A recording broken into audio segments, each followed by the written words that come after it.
East Hyderabad's #1 real estate company, Sri Siddhivanayaka Property Developers.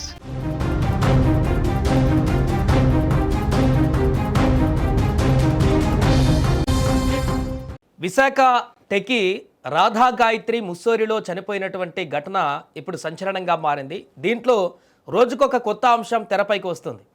విహారయాత్రకని వెళ్ళినటువంటి శ్రీచరణ్ రాధా గాయత్రి పెళ్ళైనటువంటి 7వ నెలకే ఆ రోజు అక్కడ హోటల్లో స్టే చేస్తూ విగత జీవిగా మారినటువంటి పరిస్థితి ఎన్నో అనుమానాలకు తావిచ్చింది.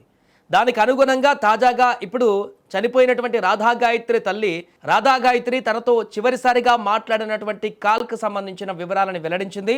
దాంట్లో తన భర్త తనని ఏ రకంగా వేధిస్తున్నాడో, ఏ రకంగా ఇబ్బందులకు గురి చేస్తున్నాడో, తన తల్లితో మాట్లాడినటువంటి విషయాలని ఇప్పుడు ఆ తల్లి బయట పెట్టినట్టుగా తెలుస్తుంది. ఆ చివరి ఫోన్ కాల్లో రాధా గాయత్రి ఏం చెప్పింది, వీరు డెహ్రాడూన్ నుంచి ముస్సోరికి ఎందుకు వెళ్ళారు ముందు రోజు అప్పటికప్పుడు, అక్కడ ఏ ప్రాంతాలు తిరిగారు అంటే దీనికంటే ముందు డెహ్రాడూన్లో వివిధ ప్రాంతాలలో అక్కడ తిరిగి కొన్ని ఫోటోలు కూడా దిగుతూ అక్కడ కాలక్షేపం చేసినటువంటి దానికి సంబంధించినటువంటి దృశ్యాలు కూడా బయటకు వచ్చాయి.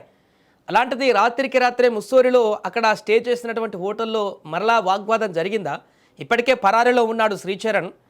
వారిపైన ముస్సోరి పోలీసులు కేసు కూడా నమోదు చేశారు. హత్యాయత్నం కింద కేసు కూడా నమోదు చేయడం జరిగింది.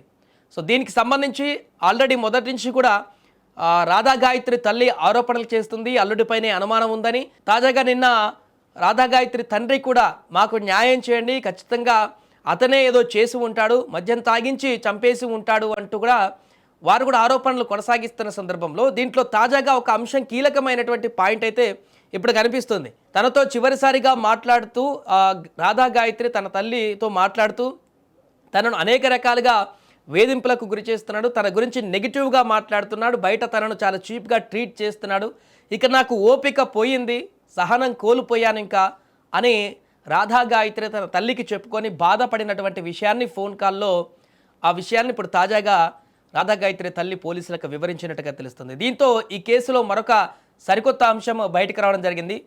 ఇప్పటికే శ్రీచరణ్ పరారీలో ఉన్నాడు కాబట్టి అతన్ని ఇన్వెస్టిగేషన్ చేసి అతన్ని పట్టుకొని కేసులో ఇంకేం జరిగింది, ఆ రోజు రాత్రి ఏం జరిగింది, మద్యం సేవించాడా లేకుంటే తనతో కూడా బలవంతంగా మద్యం సేవించేలాగా చేసి ఆ తర్వాత ఏమైనా చేశాడా, అక్కడ హోటల్లో మాత్రం అసలు అలాంటి అలోనే లేదు, మద్యం ఇక్కడికి అలోనే ఉండదు అంటూ కూడా వారు చెప్తున్నటువంటి పరిస్థితి ఉంది. కాబట్టి భిన్నమైనటువంటి స్టేట్మెంట్లు మొదటి రోజే ఇచ్చాడు శ్రీచరణ్.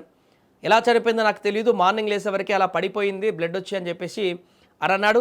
అండ్ అలాగే మద్యం సేవించా ముందు రోజు అని అన్నాడు. ఇలా రకరకాల మాటలు చెప్పడం కారణం చేతనే అనుమానాలు ఇంకా మరింత బలపడ్డాయి.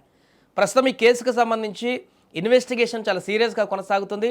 ఇటు వైజాగ్లో కూడా కంప్లైంట్ ఇవ్వడం జరిగింది రాధా గాయత్రి తల్లిదండ్రులు. అండ్ ముస్సోరి పోలీసులకు కూడా ఈ ఘటన పైన సీరియస్ ఇన్వెస్టిగేషన్ మొదలుపెట్టారు. అక్కడ పూర్తిగా హోటల్కి వెళ్ళి పరిశీలించి తాజాగా నిన్న ఎఫ్ఐఆర్లో ఈ యొక్క శ్రీచరణ్ పైన కూడా కేసు నమోదు చేసి వారిని ఎంక్వైరీ చేయడానికి ప్రయత్నిస్తున్నారు. ప్రస్తుతానికి వారు పరారీలో ఉన్నట్టుగా తెలుస్తోంది. మరి అతను ఎక్కడికి వెళ్ళాడు, అతను ఏం చేయకపోతే సాధారణ మరణమే అయినప్పుడు ఎందుకు పారిపోవాల్సి వచ్చింది, ఇలా రకరకాల అనుమానాలు ఇప్పుడు ఈ కేసులో వస్తున్నటువంటి సందర్భంలో తాజాగా ఈ ఫోన్ కాల్ అనేటువంటి అంశం కూడా సంచలనంగా మారింది.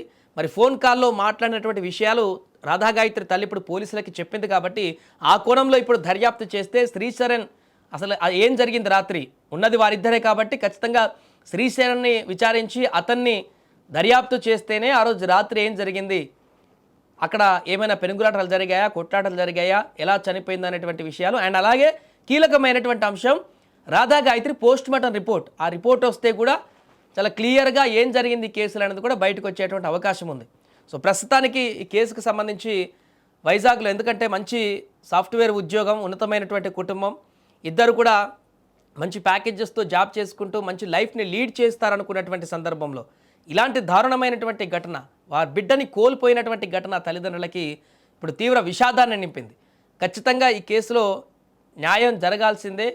ఎలా చనిపోయింది, ఏ విధంగా చనిపోయింది, ఎవరు చంపేశారనేది కూడా తెలియాలంటూ కూడా ఇప్పుడు ఆ తల్లిదండ్రులు ఆవేదన వ్యక్తం చేస్తున్నారు.